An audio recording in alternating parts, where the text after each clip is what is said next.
Assalamualaikum warahmatullahi wabarakatuh. Jumpa lagi bersama saya Rahmat Agusti di channel Nagan Project New.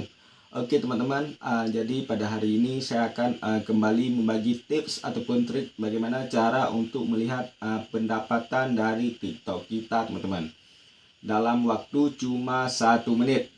Oke, seperti biasa buat teman-teman yang belum subscribe silahkan subscribe dan jangan lupa juga aktifin tombol notifikasinya biar teman-teman jadi orang pertama yang mendapatkan update-update video terbaru dari channel Nagan Project New. Jika sudah, saya ucapkan terima kasih. Langsung saja kita tonton tutorialnya. Let's go. Oke teman-teman, jadi langkah selanjutnya silakan teman-teman buka aplikasi TikTok. Kita masuk ke profil. Langkah selanjutnya silakan teman-teman pilih logo keranjang.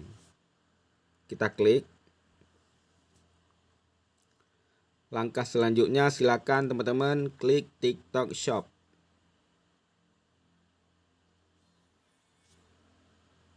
Nah, di sini silahkan teman-teman pilih komisi.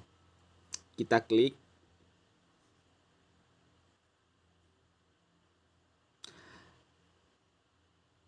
Nah, di sini terdapat komisi ataupun pendapatan dari akun TikTok kita, teman-teman. Jadi, buat teman-teman silakan dipraktekkan sendiri ya.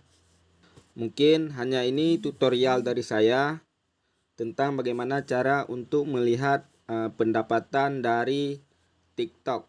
Semoga bermanfaat. Assalamualaikum warahmatullahi wabarakatuh.